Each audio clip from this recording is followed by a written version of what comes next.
A teenager named Ally has a sickness known as lupus. This means her immune system attacks her own body instead of viruses or germs. She feels weak most of the time and has become very sensitive to sunlight, so she can't go outside and therefore doesn't have any friends. Today is Ally's 16th birthday, but the only people at her party are her rich parents and the servants. At that moment she receives a video call from her favorite pop star who wishes her a happy birthday. This is a gift from her parents, who paid him to send the message. Ally loves it, but she is also frustrated because this cute guy saw her sick face. Later, Ally peels off some dead skin in front of the mirror and takes all her medicines. Then she asks an AI how to make friends. However, the AI's ideas all need her to go outside, which she can't do. It also mentions meeting people on forums, but Ally wants real human contact.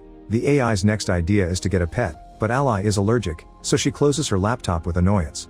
Afterward, Ally gets in the pool by using a special chair that lowers her gently. She dives in and stays underwater for a while to rest, but this also makes her have strange visions. A strange scientist is sedating her and bodies that look like her are floating in tubes. When one of these bodies opens her eyes, Ally wakes up and realizes she's almost out of air. She struggles to swim, so her mother Georgia guides her until she's back on the chair.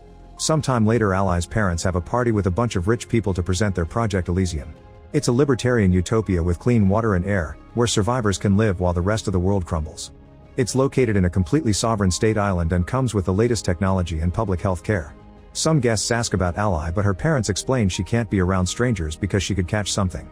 Meanwhile, Ally watches the party on the security cameras. She notices a waiter taking food outside and follows him on the screen to discover that there are teens on the beach.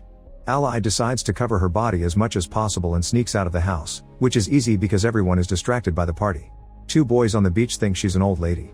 Ally takes off her sunglasses to show her young face and tries to chat with them, but she's very awkward and can't really connect. The boys walk away and Ally can hear them mocking her skin condition. She thinks coming was a mistake and is about to leave, but Brooke offers her a beer, so she stays to befriend her. In the house, Georgia brings some cake for Ally, only to find her gone. She immediately sends her guards out to find her. On the beach, Ally is learning all the gossip about the friend group. She takes her first sip of beer ever and it makes her cough.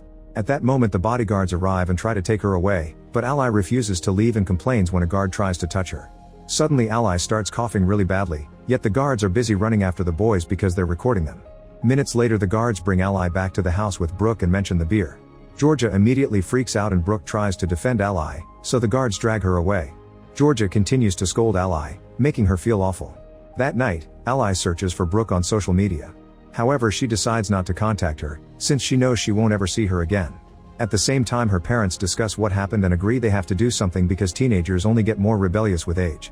The next morning, the parents have a bunch of supplements for breakfast before talking to Ally. Georgia admits that having social interactions is good for mental health and stress, so she allows Brooke to hang out with Ally. Brooke shares that Georgia put her through some tests first and admits she's being paid to come, but the girls sincerely get along. Ally gives her a tour of the house and tells Brooke that nobody is allowed in her parents' office. For the next few days, Ally and Brooke have a lot of fun together. Brooke brings wigs for Ally to try on, they swim in the pool, watch movies, and even exercise together.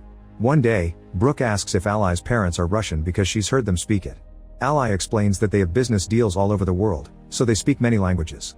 Their company finds plants that can cure illnesses, and they're real health nuts. They adhere to a very strict eating regimen, everything is vegan, and they can only eat between 10 a.m. and 4 p.m. Brooke disapproves of all the supplements in the fridge and teaches Ally how to make soup from scratch, but the servants have to bring a knife because they're usually kept out of Ally's reach. Sometime later, Brooke draws eyebrows on Ally's face to improve her looks. She also removes her bandana, revealing the few patches of hair on her head. Brooke proceeds to shave them and they end up sharing a kiss. Meanwhile, at the spa, Ally's parents are watching it on all the security cameras. Georgia is worried about Brooke's influence on Ally and says she doesn't trust her, but her husband Jeff thinks Ally having a friend is a good thing. When Brooke goes home, she surprises her wheelchair-bound brother Robbie with the medicine she stole from Ally's house. She admits she feels bad for stealing since the family has been nice to her.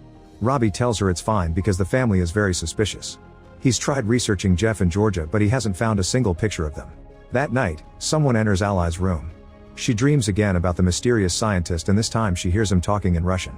Next to her, there's an open body with the heart exposed. When a tube full of blood wraps around her neck, Ally wakes up. She's so disturbed by the dream that she calls Brooke, who is taking care of Robbie. He's currently throwing up because of the medicine. Ally tells Brooke about the dream and asks her to come over, but Brooke has to stay with Robbie so she can only keep her company over the phone. The next day, the girls look for a movie to watch and Brooke finds a CD with old family movies, so she puts it on. The video shows Ally arriving at this house as a child, and Ally says that was the last day she felt well. Brooke notices that after a decade, Georgia looks the same. Ally shares that her mother died right after giving birth to her and she never knew her father, but she was lucky to be adopted by Georgia and Jeff. In return, Brooke shares that her mother is schizophrenic and her father isn't a good person, so she only sees him every 2 or 3 years. Brooke asks Ally if she trusts her parents, considering they act kinda creepy. Since they've spent millions of dollars trying to cure her, Ally takes offense to Brooke's implications. An argument ensues, so Brooke leaves. Ally keeps watching the video and sees herself hiding in a strange room. Georgia told her that they waited for her for too long before hugging her. Afterward, Jeff finds Ally crying because she thinks she can't make things better with Brooke and will never have a friend again. Jeff comforts her but doesn't say much. Sometime later, Ally is sitting in the living room and doesn't see an old lady watching from outside. Soon the lady comes inside and Ally asks her what she wants. The woman says she wants Ally before jumping on her, yelling that she needs it before biting Ally's arm. Thankfully, the guards arrive and drag the woman away. While Jeff scolds the guards for their terrible security measures, Georgia takes care of the wound. Ally mentions that the woman looked sick and acted as if she knew her, but Georgia brushes her concerns off and says it was just a random vagrant. Meanwhile, Robbie and Brooke search for the contents of the medicine on the dark web and learn that it doesn't treat lupus. What they have will actually turn any person into a vegetable. Brooke leaves a voicemail for Ally apologizing for what happened and asking to fix their relationship. While Ally listens to it, she sees someone sneaking out of the house in the middle of the night. The next morning, Ally has a slight argument with her mother and convinces her to let her see Brooke again. In the evening, the girls make dinner together. Georgia continues to disapprove, but she still agrees to try their food and even says it's good. She also tells Brooke that she understands she can be tough, but she'd like them to get along. Brooke only says she appreciates being allowed in the house and that she truly cares about Ally. Suddenly both Georgia and Ally start to feel dizzy, and Brooke confirms she put a sedative in their food as they pass out. Moments later, Ally wakes up in Brooke's car and freaks out. Brooke tries to explain that her parents are making her sick on purpose, but the distraction causes them to crash. At the mansion, Jeff returns to find Georgia waking up. A servant wants to call the police, but Jeff stops her and says they have their own people. In the hospital, Brooke isn't reacting to any treatments. Dr. Morrissey discovers that Ally has an extremely rare blood type and they can't find matching donors. When Jeff arrives, Morrissey tells him that Ally doesn't have lupus and that he wants to run some tests, but Jeff stops him and announces his private physician will take care of her. In the meantime, 2 guards are ransacking Brooke's apartment. Robbie complains about their abuse of power, so they break his computer and threaten to kill him if he ever comes near Ally's family. Later, Ally is at home looking better. She thanks her parents for not pressing charges but also concludes she can't trust anyone. Ally still wants to know if Brooke is okay, so Georgia promises to keep an eye on her progress but forbids Ally from seeing her again. That night, Ally dreams about waking up in a car again, however her parents are driving now. When they turn around, they have really creepy expressions on their faces. At that moment, Ally wakes up and decides to call the hospital to ask about Brooke. Morrissey tells her that Brooke is in a coma and informs her that she doesn't have lupus. A furious Ally bursts into her parents' office and asks why they didn't tell her she doesn't have lupus. Georgia claims that they wanted to be sure it was true, so they sent her file to several institutions. All other doctors agree she does have lupus, so Morrissey just made a mistake. Without a word, Ally leaves their office. Later, while Ally is watching the old videos, Jeff gives him the reports from the other doctors. Ally refuses to go through all those papers, so she admits she overreacted and tells her dad to let it go. At the hospital, Robbie visits Brooke and has a breakdown, yelling at her for not waking up. When Morrissey comes to do a checkup, he informs Robbie that Ally's parents volunteered to pay for Brooke's treatment. However, Robbie is still suspicious and theorizes that they use Ally as the face of their charity to collect money that they keep for themselves. Afterward, Morrissey decides to research Ally's blood type, known as golden blood. He looks up its medical applications and finds an article about Jeff and Georgia's secretive life extension lab. When a nurse points out it's late, Morrissey decides to go home, and doesn't see another car following him. In the middle of the road, Morrissey gets a flat tire. He calls a repair station, but they're 2 hours away, so he decides to fix it himself. At that moment, another car stops nearby and the driver offers to help him. Morrissey hands him a tool, and the guy uses it to strike him on the head a few times, killing him. That night, Ally spits her medicine and flushes it in the toilet. Afterward, she sees her mother leave the house, so she follows her into a room in the garden. It appears to be a spa, yet Georgia is nowhere to be seen. When Ally hears the guards, she decides to go back. In the garden, she's startled by a figure in the shadows and accidentally drops her phone. After picking it up, she doesn't see the figure anymore. The next morning, Ally's parents are worried because she's eating more and faster than usual. They ask her if she's taking her medicine, and she claims she has. Then she spends some time in the pool and her parents notice she's swimming much better. During dinner, Jeff compliments Ally's bright skin, and she says it was thanks to the sun she got while swimming. Georgia gets angry because sunlight can give her rashes, so Ally promises to stay inside tomorrow. Before bed, Ally throws her medicine in the toilet again. When she brushes her teeth, She discovers some red drops, and suddenly she throws up lots of blood all over the sink. Brooke appears in the mirror and begs her to wake up, confirming this is just a dream. At the same time, Brooke finally awakens in the hospital. The next morning, Ally wakes up feeling weak again and she isn't really hungry. She realizes that her parents are putting her medicine in her food to make her sick again, so she makes sure to throw it up in the bathroom. Later she tries to call Brooke, but her line is down.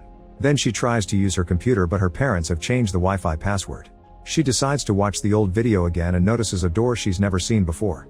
At the same time, Brooke tries to call Ally but keeps getting an out-of-service message. She then convinces Robbie to get her out of the hospital. During dinner, Ally claims not to be hungry and says she'll go to bed early to rest, which pleases Georgia. After throwing the food in the toilet again, she pretends to be asleep when Georgia checks on her. Once her mother is gone, Ally sneaks out to return to the mysterious spa. Remembering the video, she searches the room until she finds a hidden button. When she presses it, a mirror moves to reveal a padlock. She tries her birthday and her parents' anniversary as passwords, but they don't work. Then she tries the day of the video, which finally opens the secret door and reveals some stairs. Ally goes down and finds a series of dark corridors. She wanders around until she finds a lab with a fridge containing several bags of her blood. On 2 stretchers, her parents are getting her golden blood through an IV drip. At that moment they open their eyes so Ally runs away, bumping into a servant on her way out. When she reaches the garden, she's captured by a guard. Afterward Ally finds herself strapped to a stretcher. She calls her parents monsters, but Jeff says they're actually very good parents and Ally's blood is 1 in a million. It's so rare that they charge $200,000 a pint. They confirm her lupus was induced by the medicine, and they did it to keep her compliant. Georgia reveals she's 57 and Jeff is 63. This is all thanks to Ally's blood, not to their diet or exercise. Jeff calls Ally the cure. Meanwhile Robbie and Brooke arrive in the area and search for a way to sneak into the mansion. In the lab, Georgia gets a sedative ready. Ally manages to remove her hands from the straps and grabs the needle to stab her mother with the sedative, then she runs away. She soon makes it to the beach and tries to think of what to do. Thankfully Brooke finds her and agrees to help her. When the guards come looking for Ally, the girls hide behind a trunk. They wait until the men are gone before entering the house and opening the door for Robbie too. The group discusses what to do and they realize they can't go to the cops or the press because their parents control everything with bribes. Trying to escape in a car would only send the cops after them. Their only option is to stop everything. After getting a knife, Ally and Brooke go to the lab and destroy all the bags of blood. On their way out, they hear classical music and follow it into a fancy office. On a laptop, the trailer for the Elysium project is playing. Suddenly they hear a noise and a man appears behind them. Ally realizes this is Dr. Volker, the scientist from her nightmares. When he starts talking in Russian, the girls run away. On the cameras, Robbie sees that the guards are going after the girls.